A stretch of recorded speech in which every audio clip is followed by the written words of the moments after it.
नमस्कार दोस्तों। आज का टॉपिक है leno and gauze weaving. Actually gauze शब्द जो है ये गाज़ा से आया है। गाज़ा एक जगह का नाम है जहाँ पे ये गॉज फैब्रिक्स जनरली बनाए गए थे सबसे पहले। और गॉज फैब्रिक्स नॉर्मली बोला जाता है एक ओपन स्ट्रक्चर फैब्रिक्स को, जिसमें पिक्स पर इंच और एंड्स पर इंच बहुत ही कम होते हैं, बहुत ही लूज स्ट्रक्चर होता है, उसको गोज बोला जाता है। गोज फैब्रिक्स को बहुत सारी जगह पे यूज़ किया जाता है, from medical textile to even clothings also. और लिनो वीविंग में क्या होता है कि दो तरह के वार्प एंड होते हैं। एक होता है स्टैंडर्ड एंड, एक होता है क्रॉसिंग एंड। और ये जो क्रॉसिंग एंड होता है ये स्टैंडर्ड एंड से साइड चेंज करता रहता है। एक बार लेफ़्ट साइड से शेड बनाएगा और दूसरी पिक में राइट साइड से शेड बनाएगा। ठीक है, कैसे बनता है वो आगे समझते हैं। तो अल्टीमेटली होता क्या है, जो स्टैंडर्ड एंड और क्रॉसिंग एंड होते हैं वो दोनों एक दूसरे के अराउंड ट्विस्ट होते हैं, और इनका जो हाफ ट्विस्ट होता है उसके बीच में से वेफ्ट पास होता है। जो स्टैंडर्ड और क्रॉसिंग एंड की ये जो ट्विस्ट है होता है ये वार्प को लॉक करके रखता है। ठीक है, तो इसकी वजह से इसमें स्लिपेज बहुत ही कम होती है। ये एक एग्जांपल है लिनो वोवन फैब्रिक का। इसमें जैसे हम देख सकते हैं कि ये दोनों जो वार्पियान हैं ये दोनों एक दूसरे के अराउंड ट्विस्टेड हैं। ठीक है, और इनके बीच में से ये वेफ्टियान पास हो रहा है, तो ये वेफ्टियान को अच्छी तरह से लॉक करके रखते हैं। तो इसकी वजह से इसमें स्लिपेज बहुत ही कम होती है। ये स्लिपेज कम होने की वजह से हम एक बहुत ही ओपन नेट लाइक स्ट्रक्चर बना सकते हैं। ठीक है, अब दो क्रॉसिंग एंड और स्टैंडर्ड एंड होता है वो हम किसी भी प्रोपोर्शन में यूज़ कर सकते हैं। जैसे एक स्टैंडर्ड एंड है तो एक क्रॉसिंग एंड यूज़ कर लिया, या फिर स्ट्राइप्स में यूज़ कर सकते हैं। दो स्टैंडर्ड एंड के साथ तीन क्रॉसिंग एंड यूज़ कर लिए, या किसी भी एक प्रोपोर्शन में यूज़ किया जा सकता है। ठीक है, लेकिन एक जो असेंशियल कंडीशन वो होती है कि जो ग्रुप है स्टैंडर्ड और क्रॉसिंग एंड का, उस ग्रुप को हम एक ही रीड में से पास करेंगे। That group must be placed in one slit of the read. अब इसमें कोई भी यान हम यूज़ कर सकते हैं। बस एक चीज़ देखनी ज़रूरी होती है कि यान जितना ज़्यादा स्मूथ और यूनिफॉर्म हो उतना ज़्यादा अच्छा होता है। ठीक है, क्योंकि इसमें टेंशन्स बहुत ज़्यादा होती हैं नॉर्मल वीविंग के कंपैरिजन में, इसलिए थोड़ा सा स्ट्रॉन्ग और स्मूथ यान होना चाहिए। फ्रिक्शन बहुत ज़्यादा यूज़ होता है, इस फ्रिक्शन की वजह से ही जो यान स्टैटिक इलेक्ट्रिफिकेशन के ससेप्टिबल होते हैं उसको हम या तो ओमिट करते हैं या फिर उसको अच्छी तरह से लुब्रिकेट यूज़ करके यूज़ करते हैं।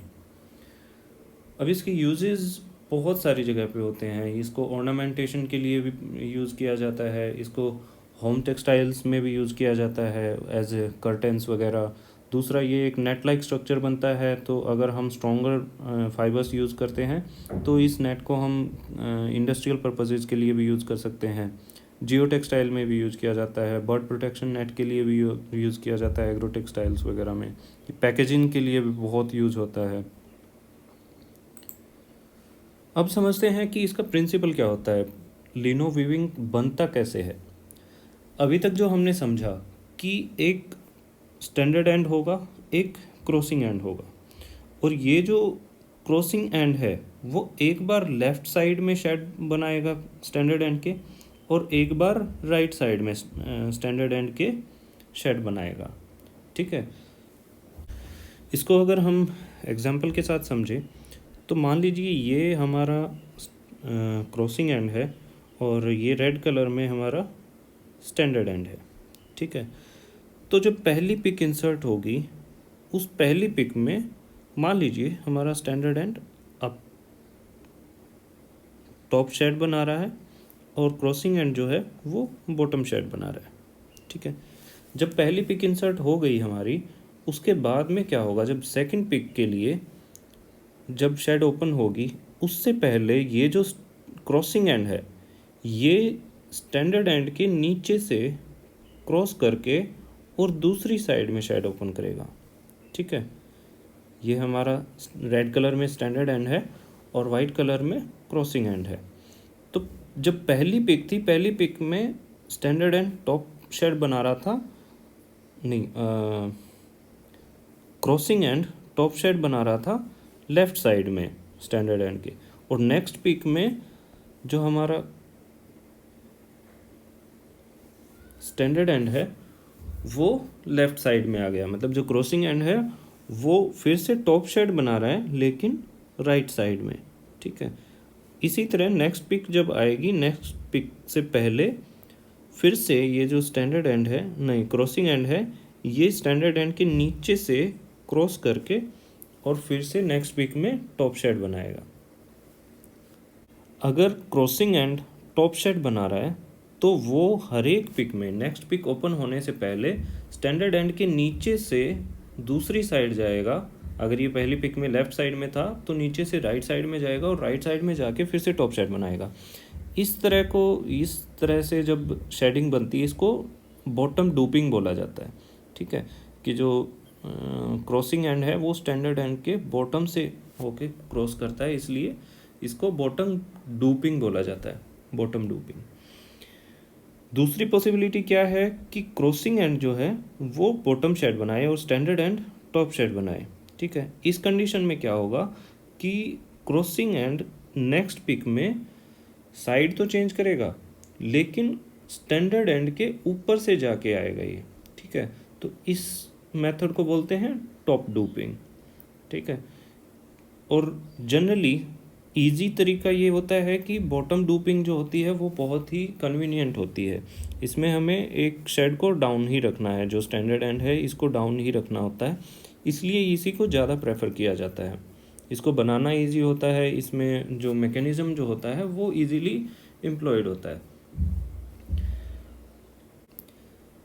अभी इसमें नीचे अगर हम ये 4 डायग्राम्स देखें, सी, डी, ई और एफ, तो सी में क्या हो रहा है कि जो पहली पिक थी जो ड्राइंग इन हो रही थी उसमें ये जो डार्क कलर का फाइबर दिख रहा है, यान दिख रहा है, इसको क्रॉसिंग एंड बोलते हैं, और ये जो लाइट कलर का वाइट कलर का दिख रहा है ये हमारा स्टैंडर्ड एंड है।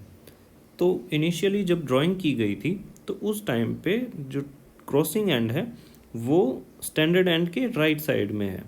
ठीक है, और इसमें ई में वो जो क्रॉसिंग एंड है वो स्टैंडर्ड एंड के लेफ्ट साइड से पास किया गया था। ठीक है, सिर्फ यही डिफरेंस है, उसके अलावा फैब्रिक्स में कोई डिफरेंस नहीं है इन दोनों में, ई सी और ई में। ठीक है, इसकी वजह से थोड़ा सा मैकेनिज्म चेंज हो जाता है, वो हम आगे पढ़ेंगे। सी और डी में क्या डिफरेंस दिख रहा है हमें? देखिए, सी में दोनों जो स्टैंडर्ड और क्रॉसिंग एंड हैं ये दोनों इक्वली डिस्प्लेस हो रखे हैं। ठीक है, जबकि जो डी डायग्राम है, डी में क्या दिख रहा है हमें, जो स्टैंडर्ड एंड है वो फेयरली स्ट्रेट है और जो क्रॉसिंग एंड है वो लूप बना रहा है पूरा इसके चारों तरफ से। ठीक है, ये ऐसा क्यों होता है? अगर मान लीजिए हम सिंगल बीम से ही दोनों एंड्स को फीड कर रहे हैं, ठीक है, मतलब स्टैंडर्ड एंड और क्रॉसिंग एंड के लिए, दोनों के लिए हम सिंगल बीम यूज़ कर रहे हैं, उस कंडीशन में क्या होगा कि टेंशन दोनों यान में सिमिलर रहेगी, तो उसकी वजह से दोनों यान इक्वली डिस्प्लेस होंगे अगर दोनों की कैरेक्टरिस्टिक्स सेम है तो। ठीक है, मतलब एक कोर्स होगा, एक फाइन यान होगा तो अलग तरीके से बिहेव होगा, अदरवाइज़ अगर सिमिलर काउंट है, सिमिलर कैरेक्टरिस्टिक्स के दो यान हैं तो वो इक्वली डिस्प्लेस होंगे इक्वल टेंशन में। ठीक है, जबकि नीचे क्या दिख रहा है हमें कि जो स्टैंडर्ड एंड है वो थोड़ा सा टेंशन में है और जो क्रॉसिंग एंड है वो स्लैकली फीड किया गया है, मतलब बहुत कम टेंशन के साथ फीड किया गया है। तो इसके लिए हमें दो अलग अलग बीम्स की ज़रूरत पड़ेगी, एक बीम स्टैंडर्ड एंड के लिए और एक वार्प बीम क्रॉसिंग एंड्स के लिए। ठीक है, उसके अलावा ये जो हमने पढ़ा टॉप डूपिंग और बॉटम डूपिंग, इसका भी एक्चुअली फैब्रिक में कोई डिफरेंस नहीं दिखता है। ये दोनों जो फैब्रिक होंगे वो एक दूसरे के रिवर्सल होंगे। ठीक है, एक साइड से अगर एक फैब्रिक दिखेगा, अगर उसको फैब्रिक को रिवर्स करके देखेंगे तो दूसरा फैब्रिक बनेगा, बॉटम डूपिंग दिखेगी। ठीक है, तो फैब्रिक बनने के बाद उसमें कोई डिफरेंस नहीं होता है, इसलिए जो मेथड कन्वीनियंट होता है वही यूज़ किया जाता है, और कन्वीनियंट होता है बॉटम डूपिंग, इसलिए बॉटम डूपिंग को ज़्यादा यूज़ किया जाता है। अब देखिए, ये जो यहाँ पे अगर हम देखेंगे, जो क्रॉसिंग एंड है वो एक बार लेफ़्ट साइड में शेड बना रहा है स्टैंडर्ड एंड के, दूसरी बार राइट साइड में शेड ओपन हो रही है उसकी, ठीक है। तो इसके लिए हमें क्या ज़रूरत है कि हमें दो अलग अलग हील फ्रेम्स की ज़रूरत पड़ेगी, जो एक लेफ़्ट साइड में होगा, एक राइट साइड में होगा स्टैंडर्ड एंड के, ठीक है। जो दोनों हील फ्रेम होंगे उनकी जो आइज़ होंगी या मेल होंगे वो दोनों एक दूसरे के ऑपोजिट साइड में होना चाहिए। जो स्टैंडर्ड एंड है उसका एक लेफ़्ट साइड में होगा, एक राइट हैंड साइड में होगा, ठीक है। लेकिन इस ट्रांसफ़र को ईज़ी बनाने के लिए, उसके लिए क्या चाहिए हमें कि अगर जब हम लेफ़्ट साइड से शेड को पिक कर रहे हैं तो उस टाइम पे मोमेंटरीली जो राइट साइड का जो हील है वो हमारे एंड को छोड़ दे, ठीक है, ग्रिप को छोड़ दे मोमेंटरीली। और जब वो वापस राइट साइड की पिकिंग होगी, सॉरी शेडिंग होगी, उस टाइम पे लेफ़्ट साइड वाला हील फ्रेम उसको छोड़ दे।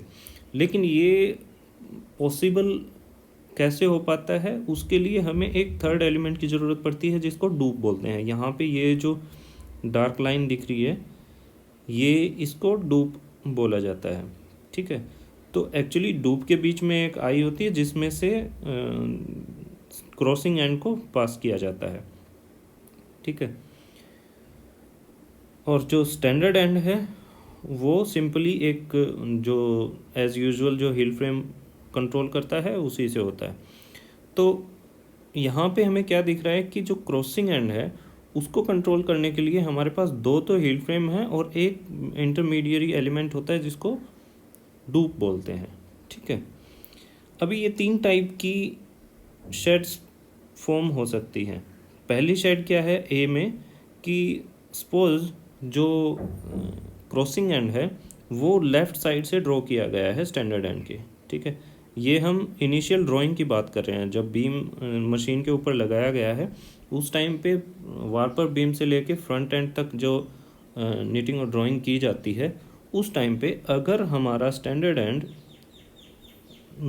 क्रॉसिंग एंड के राइट साइड में है, ठीक है, मतलब जो क्रॉसिंग एंड है वो लेफ़्ट साइड में है और स्टैंडर्ड एंड राइट साइड में है, और जो पहली पिक हो रही है उसमें जब ये लेफ़्ट साइड में ही ओपन होता है, क्रॉसिंग एंड अगर लेफ़्ट साइड से ही शेड फॉर्म करता है, जैसे कि यहाँ पे दिख रहा है हमें कि ये जो क्रॉसिंग एंड है ये स्टैंडर्ड एंड के लेफ़्ट साइड में शेड ओपन कर रहा है, ठीक है। तो इस टाइप की शेड को हम ओपन शेड बोलते हैं, ठीक है। दूसरा केस क्या होगा कि जो क्रॉसिंग एंड है वो स्टैंडर्ड एंड के नीचे से क्रॉस करके, जैसे यहाँ पे दिख रहा है इसके नीचे से क्रॉस करके आया और क्रॉसिंग एंड के राइट साइड, स्टैंडर्ड एंड के राइट साइड में शेड फॉर्म की, ठीक है। इस केस में क्या हुआ कि ये क्रॉस्ड शेड बनी है। जो क्रॉसिंग एंड है वो नेचुरल साइड उसकी थी लेफ़्ट साइड, लेकिन अभी वो राइट साइड में शेड बना रहा है, इसलिए इसको क्रॉस्ड शेड बोलते हैं। तीसरा ऑप्शन क्या हो सकता है कि क्रॉसिंग एंड नीचे है और जो स्टैंडर्ड एंड है वो टॉप शेड बना रहा है, ठीक है। तो इसको हम प्लेन शेड बोलते हैं। ये सिर्फ नाम है, नाम को याद रखिए। ओपन शेड का मतलब है कि जब क्रॉसिंग एंड अपनी नेचुरल साइड में, जिस साइड में वो ड्रॉ किया गया था उसी साइड में अगर शेड फॉर्म करता है तो उसको ओपन शेड बोलते हैं। अगर दूसरी साइड में अगर क्रॉसिंग एंड शेड ओपन करता है उसको क्रॉस्ड शेड बोलते हैं। और अगर क्रॉसिंग एंड डाउन है और स्टैंडर्ड एंड अप है तो इसको हम प्लेन शेड बोलते हैं, ठीक है। अब ये जो क्रॉस्ड शेड जो बनती है, क्रॉस्ड शेड में जो क्रॉसिंग यान होता है उसकी लेंथ थोड़ी एक्स्ट्रा ज़रूरत पड़ती है, क्योंकि वो साइड चेंज करके, और ये जो लूप बनता है इस लूप को कंपनसेट करने के लिए थोड़ी एक्स्ट्रा लेंथ की ज़रूरत पड़ती है यान की। वो एक्स्ट्रा लेंथ प्रोवाइड करने के लिए एक और एलिमेंट यूज़ किया जाता है जिसको ईज़र बोलते हैं, जो टेम्परेरीली थोड़ी एक्स्ट्रा लेंथ प्रोवाइड करेगा टेम्परेरीली। क्यों? क्योंकि ये सिर्फ इसी पिक में ज़रूरत है। जब नेक्स्ट पिक में जब दूसरी शेड बनेगी, सपोज अगर ओपन शेड बनी है, तो इस एक्स्ट्रा लेंथ की ज़रूरत नहीं पड़ेगी, ये जो लूप बना है इस लूप की ज़रूरत ही नहीं पड़ेगी। ठीक है, तो इसलिए वो जो ईज़र जो होगा वो सिर्फ जब क्रॉस शेड बनेगी उस टाइम पे जो एक्स्ट्रा लेंथ की ज़रूरत है वो एक्स्ट्रा लेंथ प्रोवाइड करता है क्रॉसिंग यान के लिए। ठीक है, स्टैंडर्ड यान के लिए किसी और एलिमेंट की ज़रूरत नहीं पड़ती, वो नॉर्मल जो जैसे शेडिंग मैकेनिज्म होता है उसी से ऑपरेट होता है, सिंगल हील फ्रेम से। अब बात आती है method of producing leno structures. Mainly ये पांच तरीके होते हैं जिनसे लिनो स्ट्रक्चर को प्रोड्यूस किया जाता है। सबसे ज़्यादा यूज़ किया जाता है flat steel loop with an eye. ठीक है, ये जो फिफ्थ है rotating bobbin and gear disc mounting, ये मोस्टली सिर्फ सेल्वेज के लिए यूज़ किया जाता है, इसलिए इसका इंडस्ट्रियल पर्पस बहुत कम होता है। ये जो बाकी प्लेन वोवन फैब्रिक्स जो होते हैं उनकी जो सेल्वेज होती है, स्पेशली मॉडर्न लूम्स के लिए, एयर जेट लूम वगैरह के लिए, उसकी सेल्वेज बनाने के लिए इसको यूज़ किया जाता है। अभी हम देखते हैं leno weaving with flat steel loop with an eye. ये देखिए, इसमें दो हील फ्रेम होते हैं H1 और H2, और बीच में एक ये डूप होता है। ठीक है, ये एक स्टील का एक वायर का स्ट्रक्चर होता है जिसमें ऊपर आई बनी होती है, इस आई में से हमारा क्रॉसिंग एंड पास करता है। ठीक है, इसको डूप बोलते हैं। और ये जो हील्ड दिख रहे हैं हमें दो, ये एक्चुअली पूरी 3 असेंबली दिख रही है अगर हम देख पाएँ तो। ये हील्ड 1 H1 है, ये H2 है, और ये जो बीच में दिख रहा है ये डूप इसके अंदर इंसर्ट किया हुआ है। अभी अगर इसका हील्ड का क्रॉस सेक्शन व्यू देखें तो ये इस टाइप का क्रॉस सेक्शन व्यू बनता है इसका। इसमें हमें क्या दिख रहा है कि ये जो दो प्लेट्स हैं, इन दो प्लेट्स के बीच में यहाँ पे ऊपर एक स्लॉट है और जो नीचे से यहाँ पे वेल्डेड है। ठीक है, इसके नीचे स्लॉट नहीं है। तो ये जो ऊपर का जो स्लॉट दिख रहा है ये एक्चुअली बहुत सारे हील फ्रेम्स हैं, हील्ड वायर्स हैं। ठीक है, तो इनका जो ये बीच का जो स्लॉट है, इस स्लॉट में ये जो डूब है इसकी एक लेग डाली जाती है। ठीक है, तो एक हील्ड में एक साइड की लेग डाली जाएगी, दूसरे हील फ्रेम में दूसरे साइड की लेग डाली जाएगी ये इधर से। ठीक है, तो जैसे ये ऊपर जाएगा हील्ड, सोचिए ये जब ये हील्ड वायर ऊपर जाएगा तो ये यहाँ पे वेल्डेड है, तो ये इसको साथ में लेके ऊपर जाएगा। ठीक है, लेकिन जब ये नीचे की पोजीशन में रहेगा तो यहाँ से लेके यहाँ तक का मूवमेंट का ऑप्शन है डूब के लिए। ठीक है, तो मतलब क्या है कि ये जो H1 और H2 हैं ये दोनों इंडिविजुअली इसको डूब को ऊपर उठा सकते हैं। ठीक है, जब H1 ऊपर जाएगा और H2 नीचे ही रहेगा तो भी ये डूब ऊपर जाएगा, और जब H2 ऊपर जाएगा और H1 नीचे रहेगा तब भी ये डूब ऊपर जाएगा। दोनों ऊपर जाएंगे तो ऑब्वियसली ऊपर जाएगा ही। ठीक है, अब ये जो A और ये B दिख रहे हैं, इनका मतलब क्या है कि ये जो H1 है ये हील्ड वायर अपने एक इंडिविजुअल हील्ड फ्रेम से कनेक्टेड होता है। ठीक है, और उसी तरह H2 जो है हील्ड वायर ये अपने एक हील्ड फ्रेम से कनेक्टेड होगा।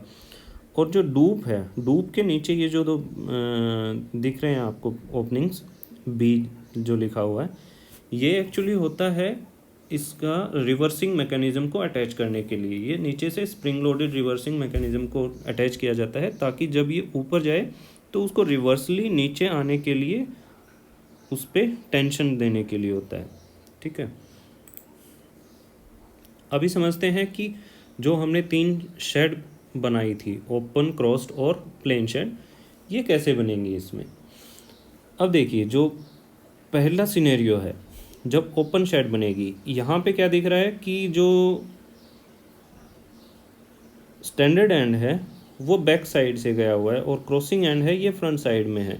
अगर ये माने कि ये लेफ़्ट साइड से स्टैंडर्ड एंड लेफ़्ट साइड में है और क्रॉसिंग एंड अगर राइट साइड में माने, तो क्या हो रहा है हमारा यहाँ पे कि जो राइट साइड वाला जो डूप है, राइट साइड वाला जो हील्ड है H2, ये लिफ्ट होगा और लेफ़्ट साइड वाला जो हील्ड फ्रेम है H1 वो बॉटम पोजीशन में ही रहेगा। ठीक है, तो ये जो लेफ़्ट वाला जब अप होगा तो ये लेफ़्ट साइड से इसको जो डूप है इसको लेके ऊपर जाएगा और ये शेड फॉर्मेशन होगा। ठीक है, दूसरी सिनेरियो क्या है जो है उसमें क्या होगा कि ये जो लेफ़्ट साइड वाला जो हील फ्रेम है H1, ये लिफ्ट होगा और राइट साइड में जो H2 है ये डाउनवर्ड पोजीशन में ही रहेगा। ठीक है, तो इस बार कंट्रोल किसके पास है डूब का? H1 के पास है। तो H1 जब लिफ्ट होगा तो वो इसके राइट साइड से लिफ्ट करेगा। अब ये जो देखिए, ये जो है C, यहाँ पे जो लिखा हुआ है C, एस क्या है? एस तो सिंपल जो स्टैंडर्ड एंड है उसके लिए, उसको ऑपरेट करने के लिए हील फ्रेम है। ठीक है, जो दोनों पोजीशन में ओपन और क्रॉस शेड में डाउनवर्ड पोजीशन पे रहेगा और प्लेन शेड में टॉप पोजीशन पे रहेगा। ये जो है सी हील फ्रेम, ये देखिए, ये ओपन शेड में टॉप पोजीशन में है और क्रॉस शेड में बॉटम पोजीशन में है। इसको एक्चुअली हम चाहें तो ओमिट भी कर सकते हैं, निकाल भी सकते हैं, सी की ज़रूरत भी नहीं पड़ेगी। लेकिन इसकी ज़रूरत क्यों पड़ती है? ये जो डिस्टेंस होता है, ये जो सी सॉइंग होता है स्टैंडर्ड एंड का और क्रॉसिंग एंड का आपस में, जो एब्रेजन का जो पॉइंट होता है उसको रेगुलेट करने के लिए इसकी ज़रूरत पड़ती है सी की। ठीक है, अगर ये नहीं होगा सी तो ये यहाँ से लेके यहाँ तक का पूरा लेंथ मिलेगी इन दोनों यान्स को, जिसकी वजह से बहुत ज़्यादा एडवर्स इफेक्ट पड़ता है। तो इसलिए सी को मोस्टली यूज़ किया जाता है। जो प्लेन शेड जो हमने बताई थी उसमें क्या होता है कि जो स्टैंडर्ड एंड है वो टॉप पोजीशन बनाएगा और क्रॉसिंग एंड जो है वो बॉटम पोजीशन में रहेगा। तो इसलिए क्रॉसिंग एंड को जो कंट्रोल करते हैं जितने भी एलिमेंट, वो सारे डाउनवर्ड पोजीशन में रहेंगे और सिर्फ स्टैंडर्ड एंड टॉप पोजीशन में रहेगा। एक ये क्रॉस शेड में, और ये जो एरो है, ये एरो दिख रही है आपको, ये एरो ईजर का काम कर रही है। ठीक है, ईजर का ऑपरेशन शो कर रही है कि जब क्रॉस शेड बनती है उस टाइम पे एक एलिमेंट ईजर भी ऑपरेट होता है, जो कि टेम्परेरीली थोड़ी एक्स्ट्रा लेंथ प्रोवाइड करता है क्रॉसिंग यान की। ठीक है, इसको एक बार छोटी सी एनिमेशन के साथ समझ लेते हैं। ये देखिए, यहाँ पे पहले ये H1 मूव कर रहा है ऊपर, तो ये जो है ये स्टैंडर्ड यान है ग्रीन कलर में, और ये रेड कलर में क्रॉसिंग यान है। ठीक है, तो पहली बार में क्या हो रहा है, जब ये heal frame H2 down position में और H1 ऊपर गया तो वो इसको डूब को, ये जो डूब है ये स्टैंडर्ड एंड को पुश कर देता है दूसरी साइड में। अभी यहाँ पे देखिए, अभी क्या हो रहा है कि ये जब H2 इसको ऊपर मूव कर रहा है तो जो स्टैंडर्ड एंड है वो लेफ़्ट साइड में पुश हो गया इसके। ठीक है, तो ये जो क्रॉसिंग यान है ये राइट साइड में हो गया और ये लेफ़्ट साइड में हो गया। दोबारा से अगर इसको देखेंगे तो ये देखिए, ये ऊपर था, अभी जब ये डूब ऊपर जाएगा तो ये इसको लेफ़्ट साइड में, राइट साइड में पुश कर देगा स्टैंडर्ड एंड को। ठीक है, तो यहाँ पे क्या हो रहा है, क्रॉसिंग एंड लेफ़्ट साइड में हो गया और स्टैंडर्ड एंड राइट साइड में हो गया। अभी जब नेक्स्ट पिक जब आएगी उसमें देखेंगे तो यहाँ पे देखिए, अभी ये जो स्टैंडर्ड एंड है उसको ये जो डूब का जो असेंबली है ये लेफ़्ट साइड में पुश कर देती है। ठीक है, तो स्टैंडर्ड एंड नीचे रहेगा लेफ़्ट साइड में और जो क्रॉसिंग एंड है अभी ये राइट साइड में आ गया। ठीक है, अभी ये वाला जो फिगर देखेंगे 12.5, ये एक पूरी वीव रिपीट दिखा रखी है। ठीक है, इस वीव रिपीट में हमें क्या दिख रहा है, पहली जो पिक है इसमें जो शेडिंग बन रही है ये ओपन शेड है। ओपन शेड का मतलब ये वाली, कि अगर ये जो स्टैंडर्ड एंड है ये लेफ़्ट साइड में है और क्रॉसिंग एंड राइट साइड में है, तो ये नेचुरल पोजीशन में ही एक नॉर्मल शेडिंग बनी है। ठीक है, एक्स का मतलब है क्रॉस्ड शेड बनी है। क्रॉस्ड शेड का मतलब क्या हुआ कि जो क्रॉसिंग एंड है वो नीचे से क्रॉस करके अभी लेफ़्ट साइड में आ गया स्टैंडर्ड एंड के। ठीक है, और उस कंडीशन में हमारी पिक बन रही है एक। ठीक है, नेक्स्ट है फिर से ओ, फिर एक्स, ओ, फिर पी। ये पी देखिए, पी में क्या हो रहा है कि हमारा स्टैंडर्ड एंड है वो टॉप पोजीशन बना रहा है और जो क्रॉसिंग एंड है वो बॉटम शेड बना रहा है। ठीक है, फिर ओ, फिर पी, फिर ओ, फिर एक्स। इसका मतलब क्या है कि हमारे पास बहुत सारी पॉसिबिलिटीज़ हैं अलग अलग टाइप के वीव्स बनाने के लिए। दूसरा ये जो लिनो वीविंग है इसको हम प्लेन जो हमारी प्लेन वीव या फिर ट्विल वीव या कोई भी प्लेन फैब्रिक के साथ भी क्लब कर सकते हैं, बीच में या साइड में जैसे भी करके। तो हमारे पास बहुत सारी पॉसिबिलिटीज़ होती हैं इसको यूज़ करने के लिए। अभी ये जो मेथड है leno weaving with flat steel loop with an eye, इसकी ये एक्चुअली लिमिटेशन भी होती है कि ये आई में से ही सिर्फ क्रॉसिंग एंड पास कर सकता है। तो नंबर ऑफ फिगरिंग डिज़ाइंस जो होते हैं वो थोड़े से लिमिटेड होते हैं, limited as compare to other methods. Other method जो हमने ये पढ़े थे flat steel loop with slot जो होता है, इसमें हमारे ज़्यादा नंबर ऑफ फिगर्स बना सकते हैं हम as compare to flat steel loop with an eye. ठीक है, ये इसकी एक लिमिटेशन होती है, इसलिए इसको मोस्टली इंडस्ट्रियल फैब्रिक्स वगैरह बनाने के लिए ही यूज़ किया जाता है। Thank you friends, that's all for today. अगर कोई क्वेश्चन है तो प्लीज़ कमेंट बॉक्स में लिखिए, और अगर कोई और टॉपिक पे चाहते हो वीडियो बनाने के लिए तो वो भी कमेंट बॉक्स में लिखिए। Thank you.